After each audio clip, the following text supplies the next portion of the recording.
Hey, it's Sarah Burke here from the Women in Media podcast. And before we get started on a new episode, could I get you to hit like, follow, subscribe, hit the bell, whichever app you do your podcast listening in.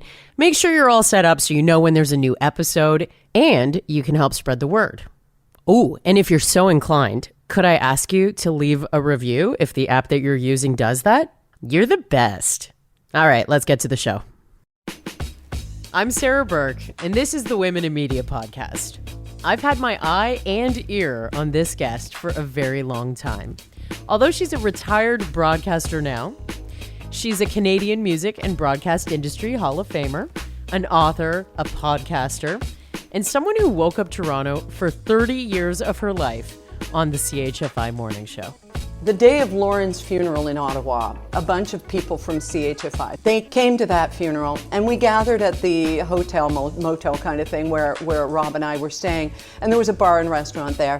We were sitting up at the bar, I was sober then, and we said to the server, I said, can we get a bunch of chicken fingers and fries? And she said, oh, sorry, the kitchen's closed. And I said, well, that is the worst thing that's happened to me today. If it keeps me laughing, if I can find a way to joke about it. My guest today is the one and only Erin Davis. How are you? I'm good. Glad to be here, Sarah. Thank you so much for the kind words. So you're in Victoria right now, and if I have this correct, you're sort of out of the radio scene for about 6 years now. Yeah, more or less. When we moved here to the island at the end of 2016, in 2017, the Rogers station out here, Ocean 98.5, found themselves in need of a midday host. And I'd been like sitting here just filling my days and then drinking away my evenings with nothing to do. And I said, yeah, I'll do it. So it gave me purpose again. But the great thing about it, Sarah, too, is that it made me learn my new city. You don't want to get the names of the streets wrong in the place that you're broadcasting, right? Because nothing screams outsider than somebody who doesn't know how to say Esquimalt instead of Eskimo or something like that. So yeah, so it was a great thing. And once again, in a smaller way, radio kind of got me back on the rails again, saved my life. So since then, though, yeah, I'm sleeping like I'm getting paid for it. Love to hear that. Was that shocking, actually, because you spent like 30 years in a major market? Was it shocking to be in such a small market, like a little bit of a culture shift? Yes and no. It took me a long time not to wear makeup when we were walking the dogs, which sounds so pathetic, but it's just that you're so used to being recognized when you go places. You don't want people going home and saying, wow, that Erin Davis looked like a bag. So, and other people are just fine with it. They take off the face when they take off the headphones, and that's fine. Good for you. I couldn't. My mom was the same. But when we moved here, it took that shift, and it was like, nobody knows me, nobody cares, it's just fine. So that was the best part. But the smaller town, smaller culture I was used to, because we used to escape to cottages every weekend. So that was always my jam. That's always where I felt the most at home, was away from the pavement. What is the weirdest spot that you've been recognized? I was at... Okay. So this was very early on in my career, but I was at a doctor's office for a very specific feminine procedure, and he was, kind of down there under the sheet, and he said, "So, you're Erin from the radio?" And I said, "That's funny. Most people recognize my voice." And honest to God, it happened. What a moment to bring up something you just don't want in that moment, eh? Oh, I know. But it's just, you learn all of that people will, mostly in washrooms, right? When you're standing washing your hands. But that's because I've just been on stage introducing someone and I've just run off to the loo for a minute. My husband was recognized on the streets of Milan once by Saul Corman. Do you remember Saul Corman? He was on Bloor Street. He was a haberdasher. I know, haberdasher. What is this? The 19th century? But he was a clothier, and he did commercials everywhere. And he called out my husband. So it was funny. You just never know where you're going to be recognized. I think in Egypt we were recognized. I might have been wearing a Toronto shirt, but not a CHFI shirt. So anyway, so funny. Yeah, it's why I always wore makeup. I'm telling you.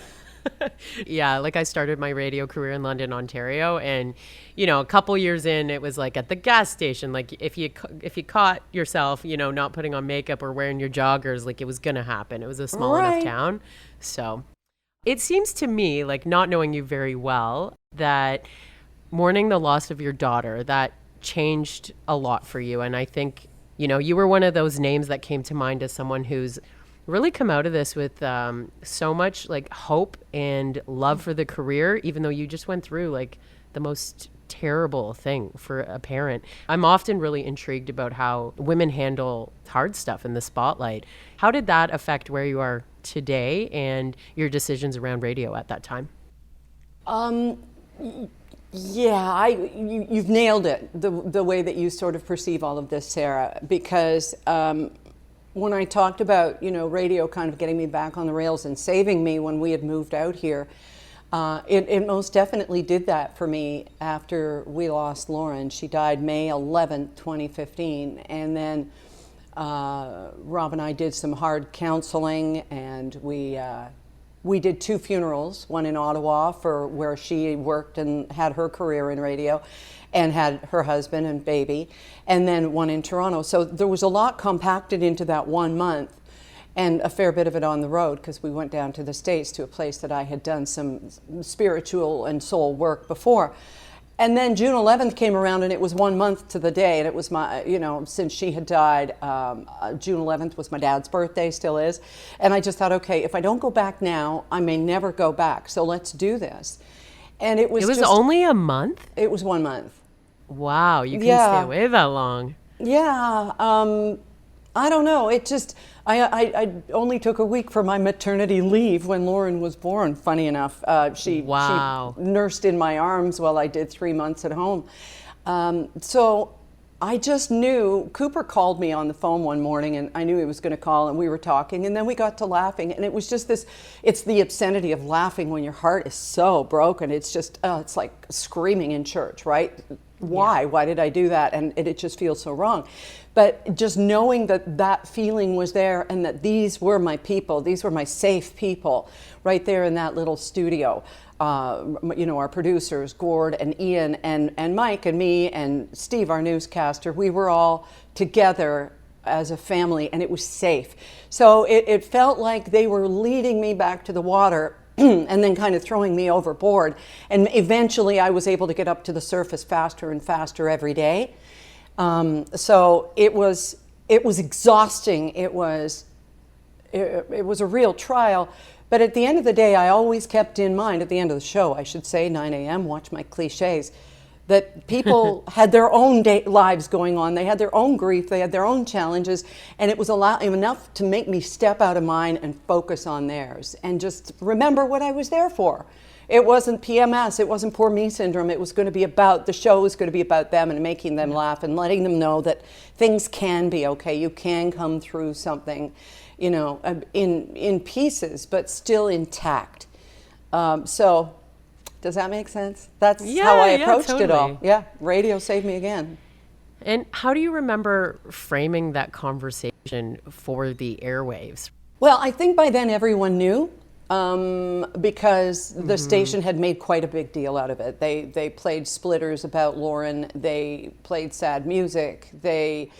It was really kind of above and beyond, because Rob, my husband, sort of talked to Julie Adam, who was the senior there and a very good friend of the family, as it turned out. He said, be careful, you don't want to be branded as the sad station. Nobody wants to think, I'd listen to CHFI, but they're bawling over some kid there. So we were really kind of worried about that.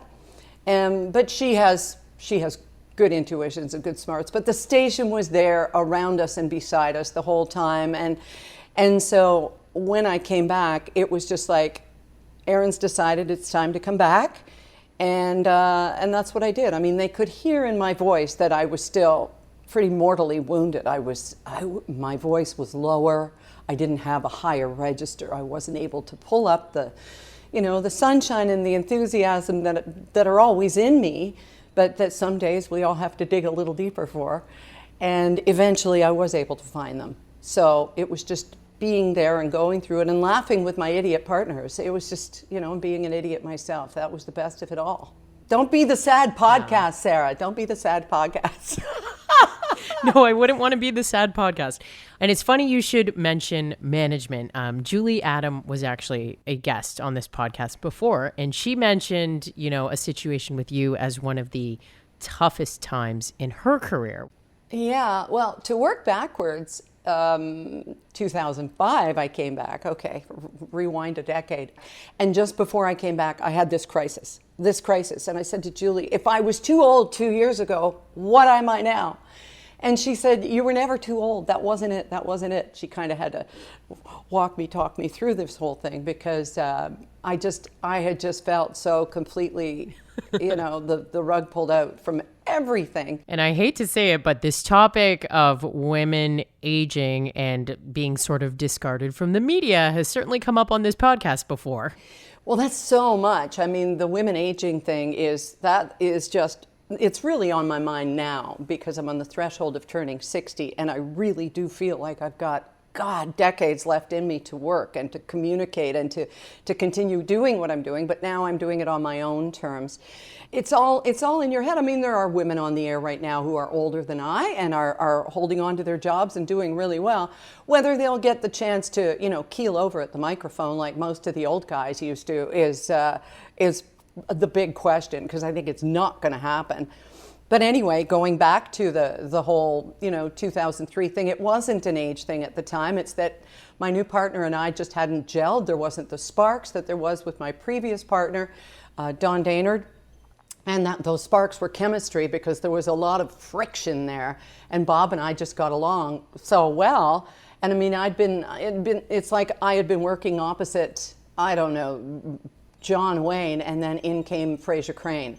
So it was just two completely different personalities, and our numbers were not as strong as they had been. We were still like a number 2 or a number 3 in the market, and then they just looked down the hall and they saw this Kiss morning show with Mad Dog and Billy that they had literally just spent $1 million promoting with a big contest.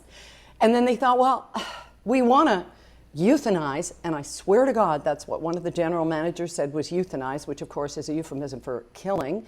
But they said, we want to euthanize CHFI. So they brought in the Kiss Morning Show, turfed Bob and me. Bob moved to afternoons, but my contract only called for mornings. And then the rest was sort of history. And so in 2005, late in the summer, I was called and asked if I would come back. And I kind of set my own terms and had a whole bunch more self-confidence, respect for myself, respect from people around me, because this kind of thing hadn't happened before, where listeners were like a hive of bees who were at one station and then moved over to another station, which is where I found Mike Cooper. And when I was there with him, and then I brought Mike and the hive back to CHFI, and we all lived happily ever after until we didn't. So there it is. What do you think some of the characteristics are, on that note then, of a well-functioning team with great chemistry? Like, what made the magic, whether we're talking about you and Mike or you and a previous co-host?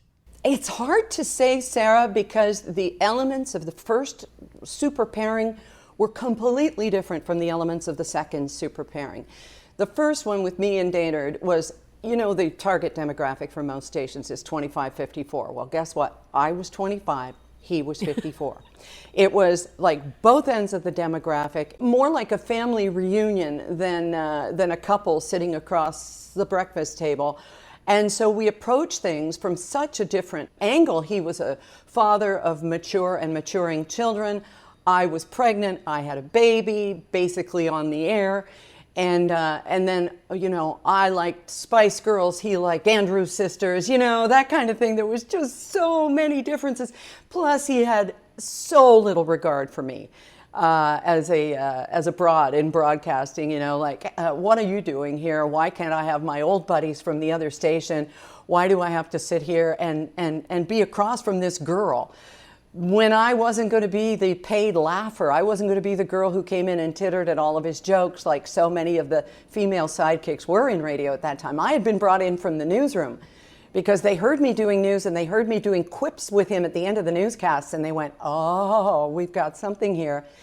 And so that's how I was brought in. So There was a begrudging father-daughter love between us, though, and ironically, his name Don Daynard, my dad's name Don Davis. He was born in 34, my dad 33. So, there were so many similarities and in my family, and I always wanted from him that approval and love, but I didn't ever get it. So there was so much emotional packed into that relationship, but in the end, it made for a great radio show. So we powered through it, and I got through my feelings by drinking every night, and that's when it all began. I have to wonder, specifically regarding the recent Derringer and Jen Valentine situation, what would maybe go through, your mind at 25 if you heard about Derringer being taken off the air after Jen Valentine came forward? Oh, my 25-year-old mind would have been devastated. My 59-year-old mind says, can you die of Schadenfreude? I don't know. I'm looking it up on WebMD. You're going to be talking with Lisa Brandt in the future, and she won't name names, but boy, she took a lot more abuse than I did. And I dealt with, a co-host who would throw carts, which were like 8-track tapes. If anybody remembers them, he would throw them at the wall, and I'd be sitting there writing my newscast and just jump out of my chair, screaming and yelling. I had a co-host, it was Dawn, who would scream and yell and just go off in tantrums and rages. And I would just sit there sort of cowering and not know what to do.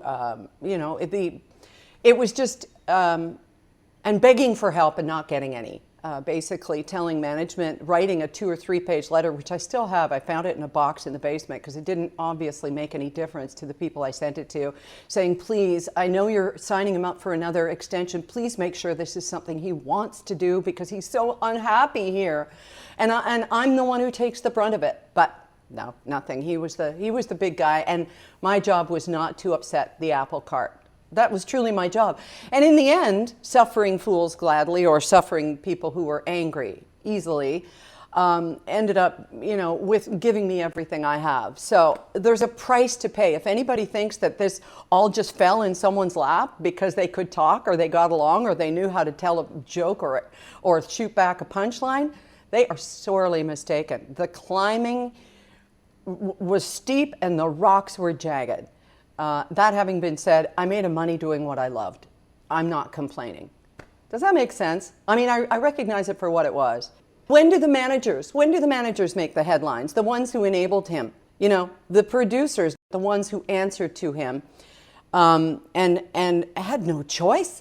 They had bills to pay. People are saying, well, what happens to, thing one and thing two?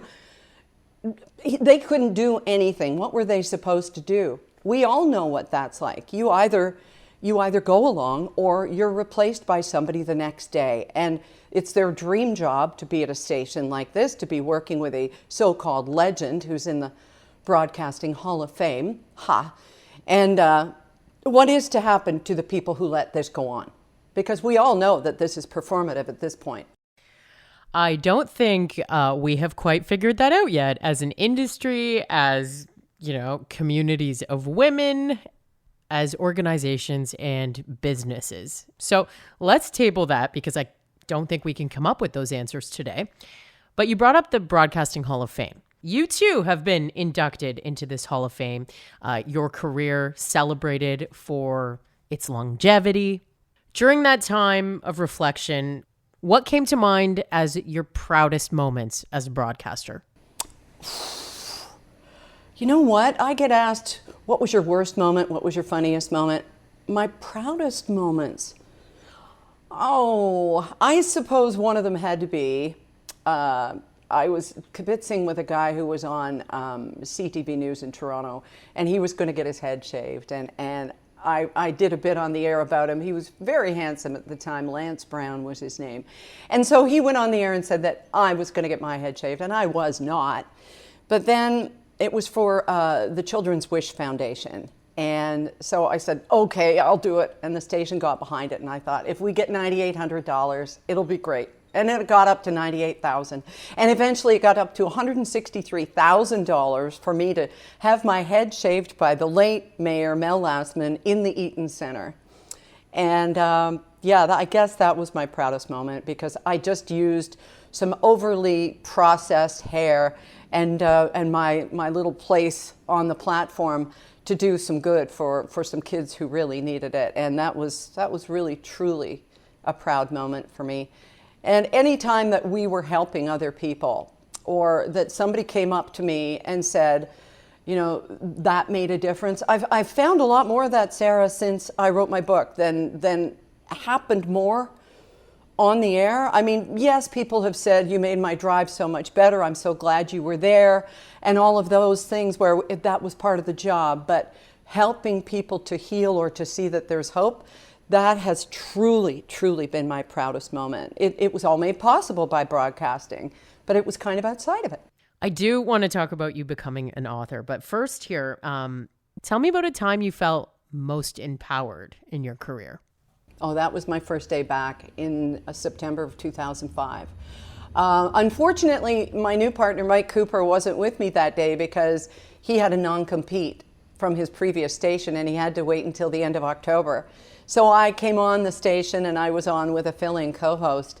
So it was sort of, you know, not as impactful, but the ratings went from like a 3 to an 8 in that first fall book, September, October. They just, or a 5 to an 8, whatever it was exponential.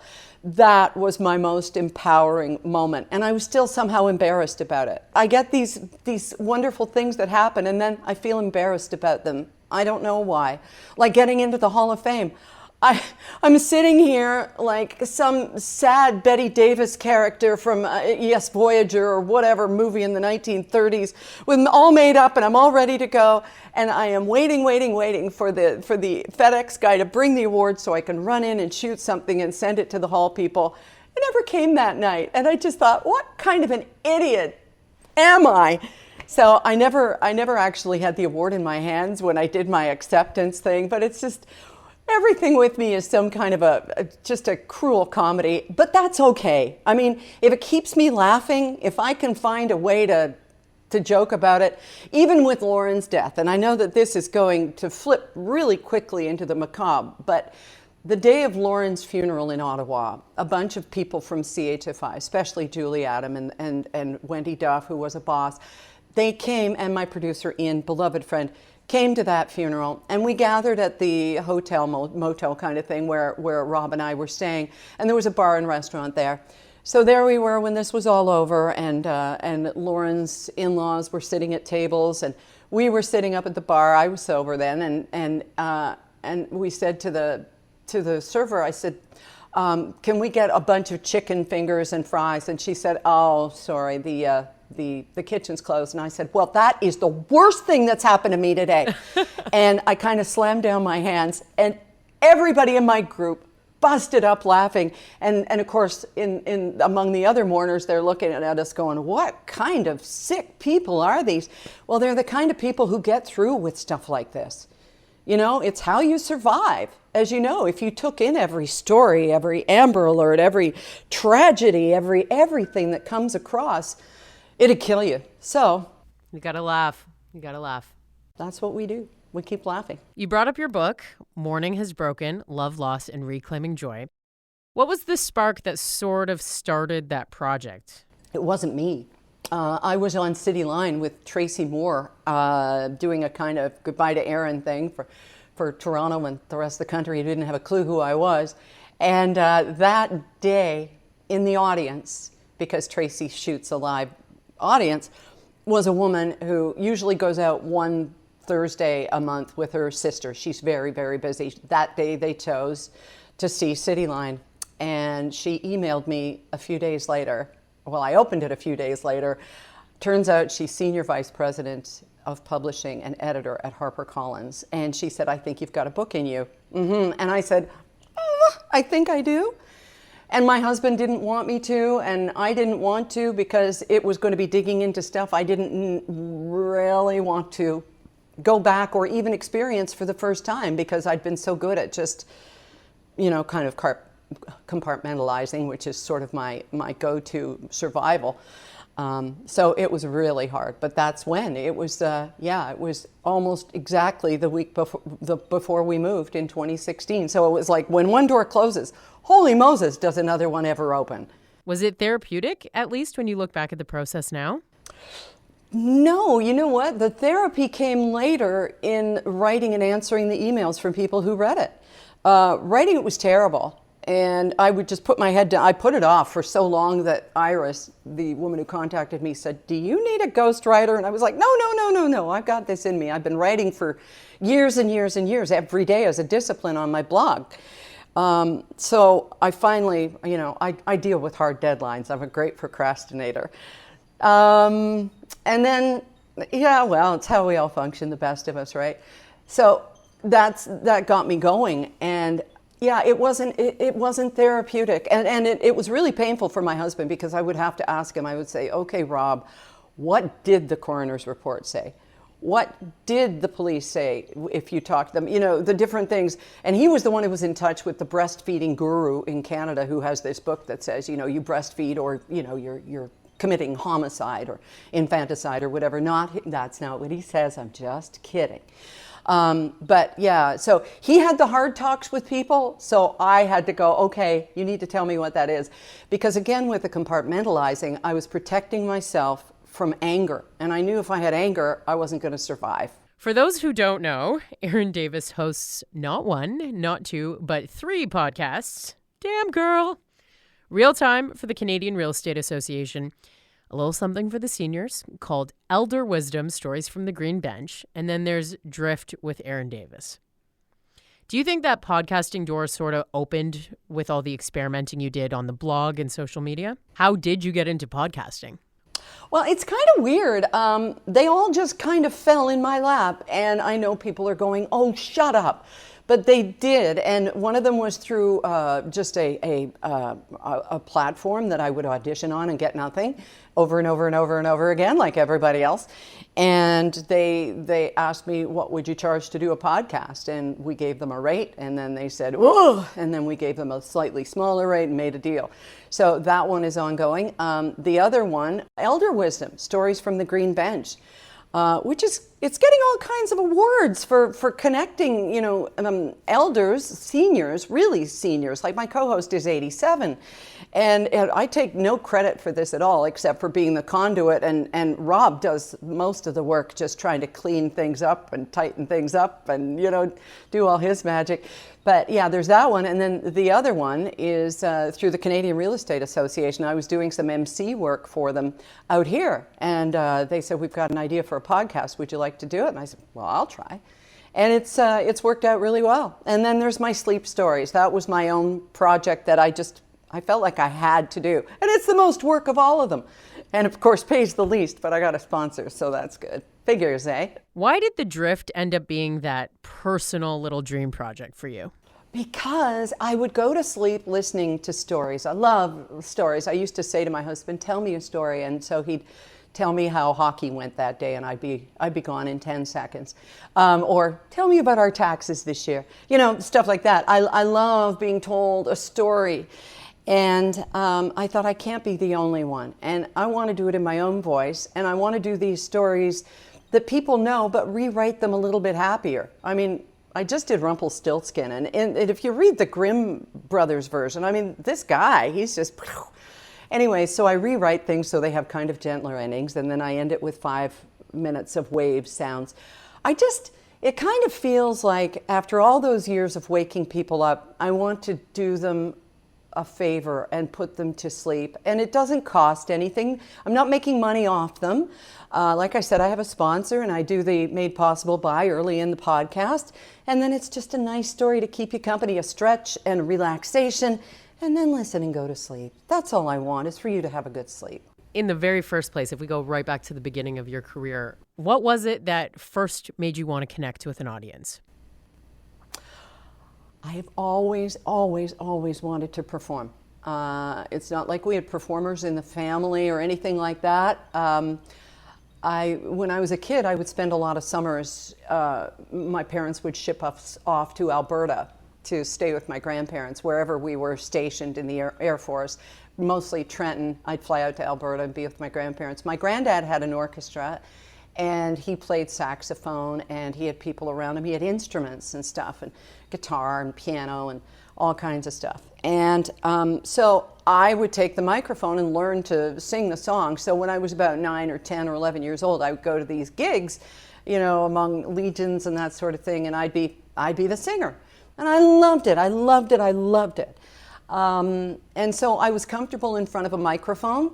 And when I was in high school, like when I was a kid, I would look at the reflection when I was doing the dishes and pretend I was doing a commercial for the soap, the hand soap. You know, it was just all there. And then in high school, I loved to do the announcements and all that. So, you know, the final weeks of high school, there was a career day, and I went to hear somebody speak, and they were all booked up. The two speakers I wanted to hear were booked up, so I went and listened to the guy from the local college talk about the radio program. And it was lightning to me, because I'd gone to bed at night listening to Barbara Frum and Mary Lou Findlay tell me a story on As It Happens on CBC. So I knew that there could be women in radio.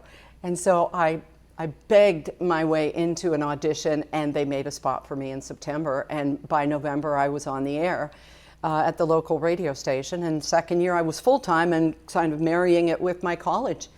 And that was the story. So that's how I got into radio, just turning 18. What was that local radio station? CIGL in Belleville. A really good family broadcasting system there, Quinty Broadcasting. They may have changed their name since then, but oh yeah, God, I was learning on the fly. Oh my God, and doing news on the AM station and stuff. And thank God people phoned me to correct me on things, because I had no idea. You know, that's the way you learn, and you never forget it. You never forget what they called to tell you. You know, that's so true. And a lot of people are really uncomfortable with that type of feedback. It's so refreshing to hear you just say, no, that's how you learn. Yeah, exactly. And you have to take it like that. But you also have to deliver it gently. You know, oh, you idiot. It's not Hiram Walker Scotch, it's Hiram Walker. And I had to say it because it was part of the stock report or the stock market. And I didn't know Hiram from Hiram. My parents didn't drink Scotch. Anyway, not that anyway. I could say Glenfiddich, but anyway. Yeah. How did you feel when your daughter first talked to you about getting into broadcasting? Oh, Sarah, we tried to dissuade her. She grew up by a microphone. She was on our shows every Christmas. She was at every event. She saw what Mommy did. She saw what Daddy did. Rob was a producer at The Fan for the morning show and for the evening show for years. And so she knew what we did, and she knew how much fun it was. You know, the free trips to Disney World, but not seeing that Mommy had to get up at 5 o'clock and do what the mouse said for 12 straight hours.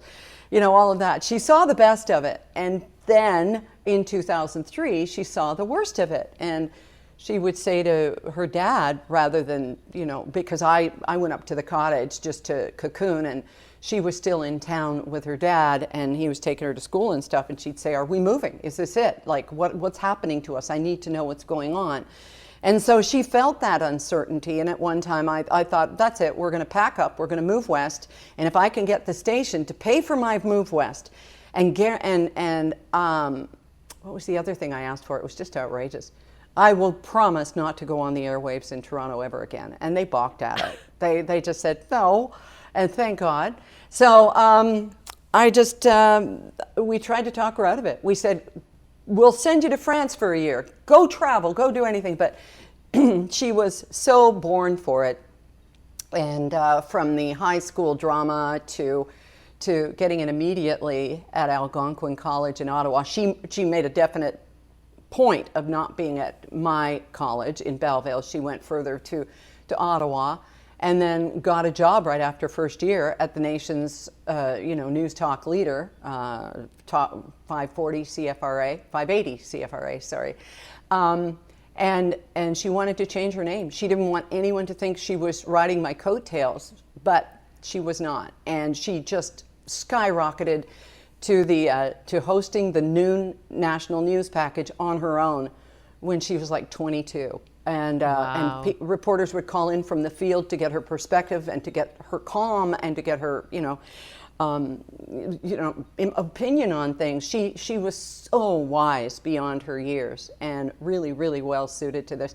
I think the social media meanness, though, in the past decade that has grown since she's been gone, would have been extremely hard for her to take, because she couldn't understand the vitriol. Most of it she'd laugh off, so and so from Calidar is at it again, or whatever. But it just got so mean. And if anybody had an opinion or stated facts, well, it's fake news, right? So I'm grateful she's not in the business now to see this kind of garbage. And no wonder CBC has taken down some of their comment boards and stuff. These kids, these interns, these young, even older journalists, they don't have degrees in psychology or ways to protect themselves from this hatred. They shouldn't be forced to take this on. And there's my little soapbox for today. Your social media is a really lovely place, actually. Like, you posted about the loss of Olivia Newton-John. Yeah. I loved what you did with that, right? You're reacting to headline news, but you're doing it in your own way. How do you think you'd be doing social media if you did have a show every day right now? Oh, boy. I was always, thank you, by the way, for the kind words about Olivia. I didn't know what to do or what to say. So usually I find that what comes from the heart goes to the heart, and it seems to have. In terms of social media, if I was, we were lucky in that for a while we had an idiot boss who would forward emails to us if someone said, Erin and Mike were talking about frogs today, and I'm offended because, I whatever. But he would forward it to us rather than stop it and say, this person may have a point, or delete it, right? That should have been our last line of defense. And so those things coming in to us at 5 a.m. was wounding. I found that really hard to get a show started when that kind of garbage had come through him. It's one thing to come from your listeners, some anonymous person who hates their life, hates their wife, and can't wait to, retire. But to come through your boss, it has that extra sort of thumbs up. This person's an idiot, but they're right. So I would hope for the same filters from our producers. And occasionally I would often get on our Facebook page, and I would block people for being really cruel, not to us, but to other people. And then someone from promotions would say, hey, Fiona McCallum says that you blocked her. Is that right? And I said, yeah, she was being mean. And they say, we can't block people for being mean. Okay, I just wanted my playground, my sandbox, not to have any cat turds in it. And unfortunately, that's the way it is these days. So I don't know what I do. I can control my own playgrounds, my own sandboxes, my Instagram, my Twitter, my Facebook, and I love it. And if you're going to be mean, you either have to explain what you meant, or I'm going to hide I'm not going to delete it, because then you'll know you're deleted, or I'm just going to block you. I don't have time for that. And if you're a Trumper or anything like that, I will listen to what you think is logic. And then, no, sorry, this isn't the place to spread that. Go spread your anti-vax stuff elsewhere. I'm not your place. There's a million other places. I mean, you seem to really have embraced social media in a way that you don't always see your generation do. When do you remember first being on social media? And was it your choice, or did someone ask you, like maybe at the radio station, to make an account or something? Oh, it was more or less a company choice. I started my blog in 2003. Ironically, it had nothing to do with me being fired. It was 2 months before. So that was just serendipity. People suddenly knew where to go, to erindavis.com, to find out what the hell had happened. And how often does that happen in radio? Usually you are disappeared and that's it. You never existed.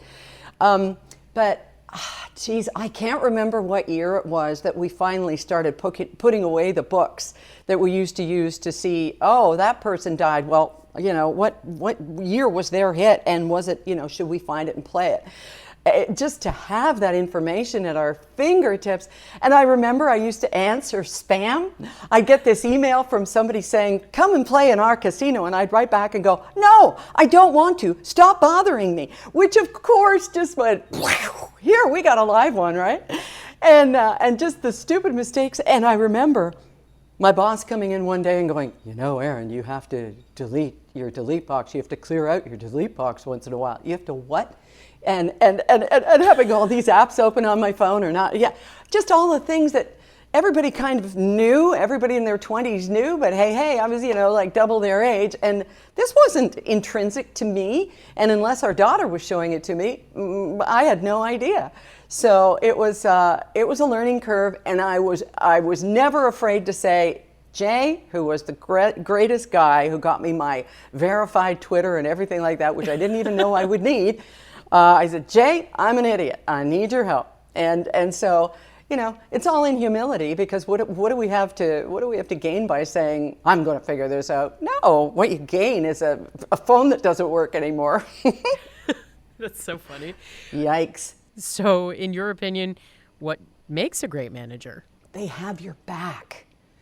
And I was reading Julie Adams' book on kindness. I've read it too. Wonderful. Yeah, it is. And do you know what part?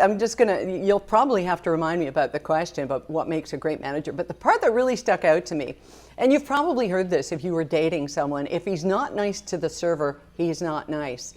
And that's kind of a test that she does when she's, got a potential hire. She takes them out and watches their interaction with the server. Do they look up from the menu? Do they treat them with respect? Do they look at them, make eye contact? And it's all of these things that are like, yeah, that shows you. Those are your tells. And I love that she cares enough to make sure that her people are good. And she would always, just drop me or Cooper, or I'm sure all of her staff, a note saying, do you need anything? And after I was rewired, as I call it, she would text me and say, do you need anything? I'd say, yeah, health benefits would be great, thanks. But no, that never came true. So yeah, just she was caring. She was willing to admit a mistake. Listen to both sides. Accountability is a big one. Yes, absolutely. You can be wrong, and it doesn't mean you're not eating crow. I think there's so much, in the Brené Brown school of everything, the strength and vulnerability is just, it's wonderful. And to be seeing that in more and more managers is a bit of a miracle too. So, that's what makes a good manager. Somebody who's got your back and cares about you, doesn't say stuff to be pithy or pissy, just thinks about your feelings and knows that you are a hothouse orchid. You're not like the other plants, and you might have to be tread around a little bit, but that you will get the orchid in the end, So I don't know, I'm just indebted to her. There are a lot of people who feel differently about her because they've had different experiences from her. But hopefully in time, she gets a chance to prove to them what she proved to me. Or maybe she doesn't have to. Maybe it was then. Mm-hmm. Sounds like she made it pretty easy for you to forgive her, eh? Yes. Yeah, she really did. And the thing is, when I was fired by her, I thought, damn, I always wanted to work for her, because I got the impression from her KISS people that she had their backs. And she became someone that you would go to war for. You would take a bullet for her. And I know that because of my wonderful and extremely loyal producer, Ian MacArthur, was so loyal to Julie. And, even in the end, when he was let go, as the whole morning show team was, he could see her fingerprints on the gentle aspects of his package. Boy, that sounds dirty, but you know what I mean. His retirement package. Yes. But yeah, she had a lot of influence on a lot of us, and forgiving her was easy. Forgiveness is just the only way, or you carry that, and it's like drinking poison and expecting the other person to die. Just to hold on to that anger and vitriol, it'll kill you. Sensing a theme here. Not the first time you've said this on the podcast, but we've talked a lot about your colleagues, management that was around during your career. What would you say to someone just getting into the business, an up and coming broadcaster? Because I'm only 15 years in, and since my start, things have changed drastically. That's a good one. Because now you're not just the on-air personality, and I don't mean just, but I mean in addition to being the on-air personality, you are the face. You always were the face of the station. Like, I always found that. I had co-workers who didn't quite get that, who didn't understand why they couldn't yell at a cab for passing them by and call them names when you were on a crowded street. No, you're the face of the radio station, and this is an honor, and you carry this. It was always far more one-sided on my part because, you know, for me, they could can me, and for them, they could can me. For me, I practically had a CHFI tattoo, and, you know, it's the way it goes. You are everything to the station, but remember, you'll feel like family, but it is just a job. Give them everything you can, but don't give them all of you, because in the end, business. Yeah, it is business. And I had a very good shrink tell me that. You know, I thought we were family, but it was just business. And that's especially now when there are so few companies owning so many stations, and there are fewer places to learn because they're running, you know, syndicated shows or voice tracks from other cities and towns. But just get as many skills as you can, as fast as you can, be valuable to everybody so that when there's an opening, they think of you because you were there and you did it.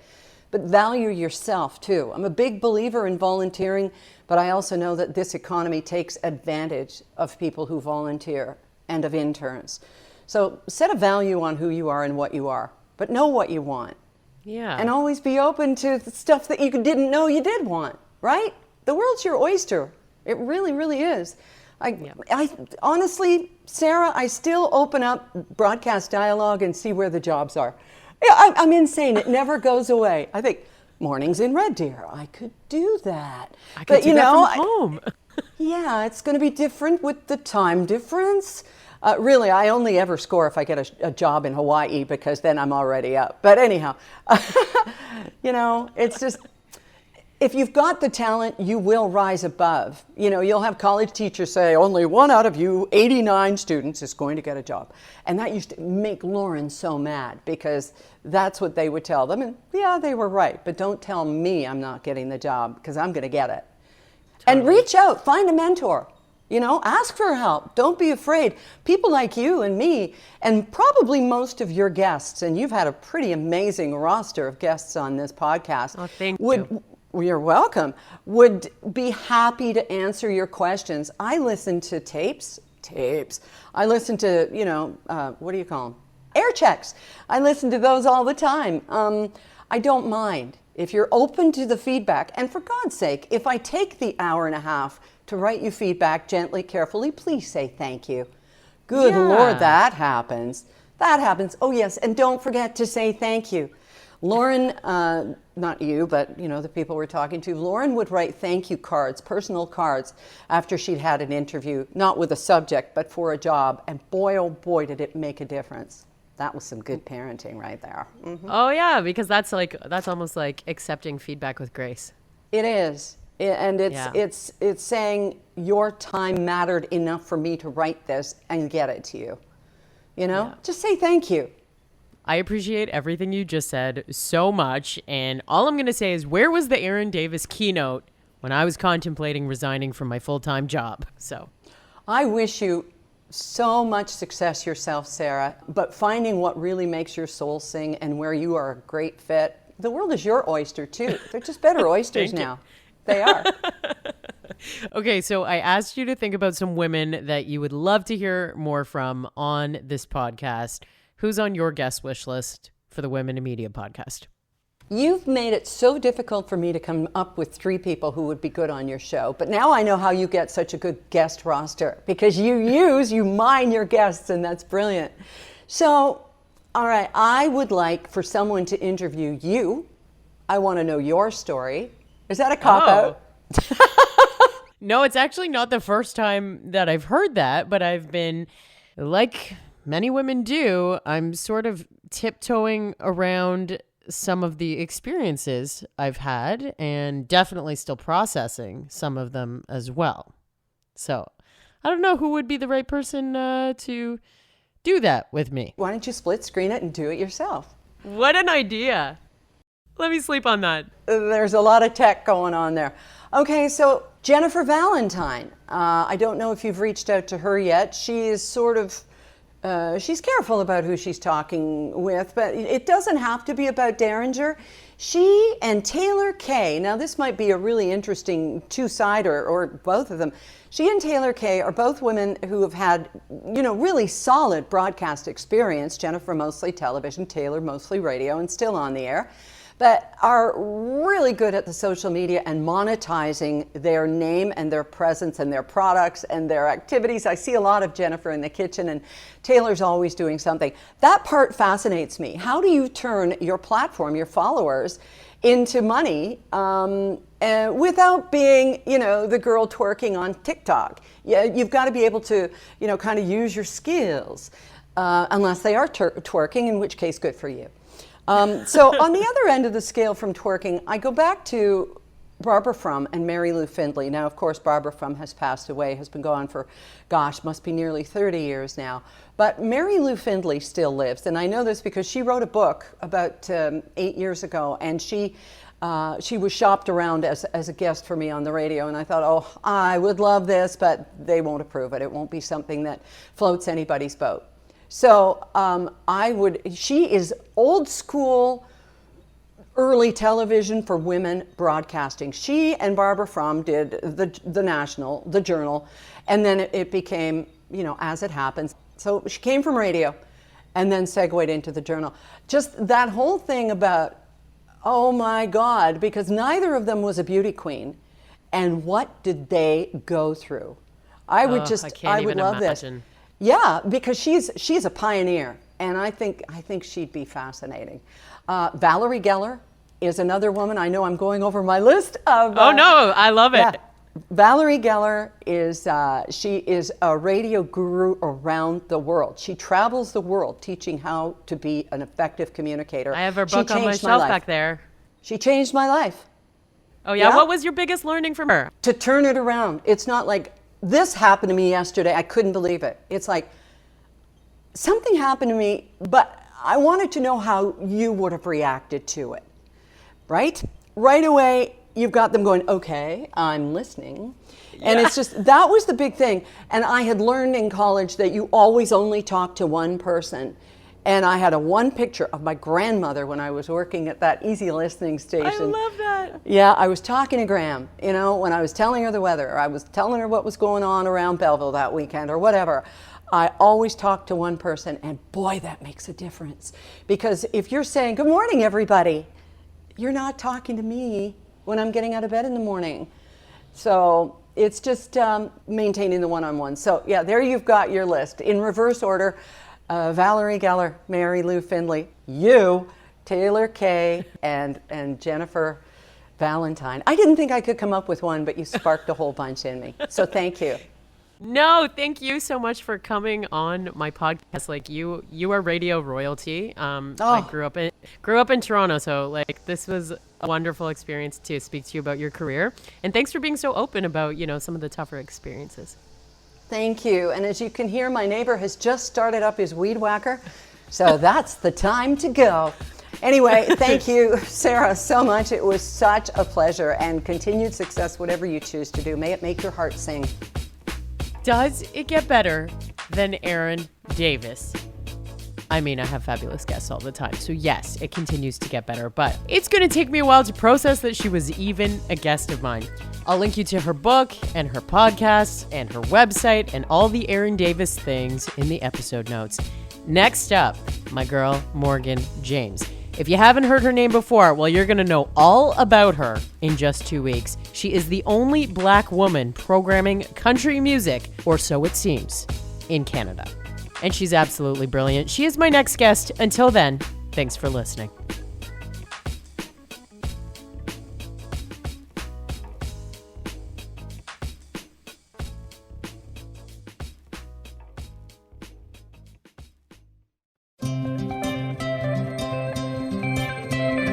Hi, friends. It's Carrie Dahl. Thank you so much for venturing into the inner circle with me. If you subscribe to my podcast and have been listening for a while, thank you. I appreciate you. If you're new, welcome to my circle, where the power of story is honored and I believe all voices need and deserve to be heard. As a former news anchor turned podcast host and public speaking coach, I know that stories are the most powerful way we connect as human beings. I feel privileged so many of you trust me with your stories, whether in my private Inner Circle Facebook group or right here on my podcast. Your story is your gift.